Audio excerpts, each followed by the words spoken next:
117 colonists.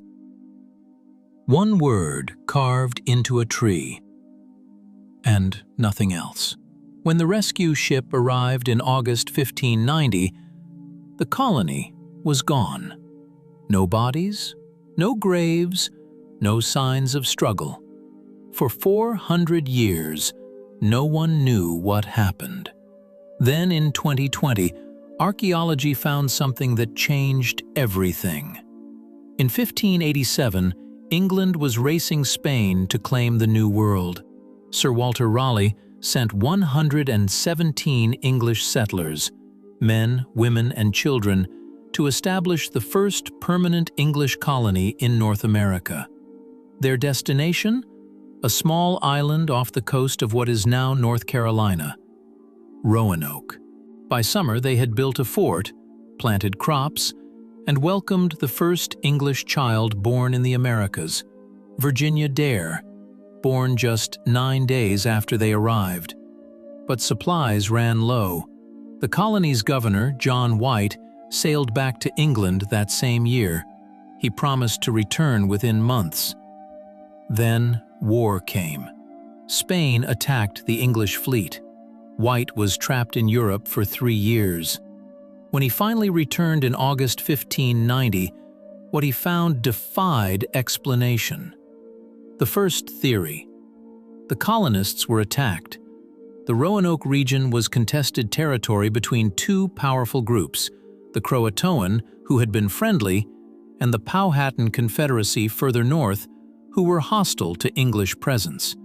Years later, Powhatan chief Wahunsenakaw told Captain John Smith that he himself had ordered the Roanoke colonists killed. But there were no bodies, no mass grave, no human remains. If they were massacred, where are they? The second theory. In 1587, Spain and England were at war. The Spanish considered any English colony in the Americas an act of aggression. Spanish records confirm they searched for the Roanoke colony. They wanted to destroy it. Spanish ships were spotted near the Outer Banks in 1588. Could they have raided the island, taken the colonists as prisoners, or executed them? It would explain the missing bodies. But Spanish military records, normally meticulous, mention no such raid. If Spain killed the colonists, why didn't they record it? The third theory: they tried to leave. Faced with starvation and no rescue, the colonists may have built or repaired a small ship and sailed for the Caribbean, or back toward England. The Atlantic in autumn is brutal. A small craft, overloaded with 117 people, would not survive a storm. They would simply have vanished beneath the waves. But there's a problem. Governor White's instructions were clear. If they were forced to leave, they were to carve a Maltese cross into a tree as a distress signal.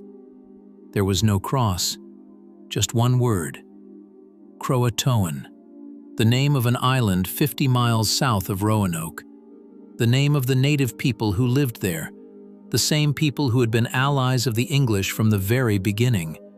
White himself had given the colonists explicit instructions.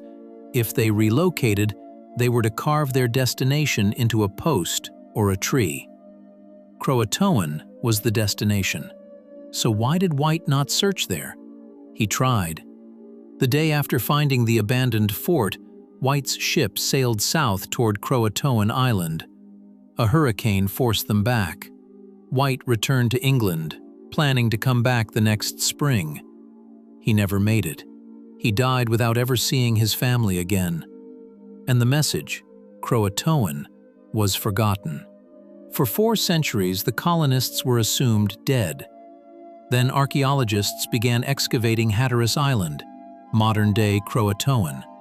They found English artifacts deep in the soil, a signet ring belonging to a man named Master Kendall, a recorded Roanoke colonist, iron rapiers, slate tablets used by English children, buttons from English coats, all buried in layers dating to the late 1500s.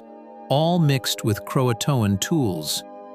The evidence suggests the colonists did exactly what their carved message said. They walked 50 miles south. They joined the Croatoan. They lived among them.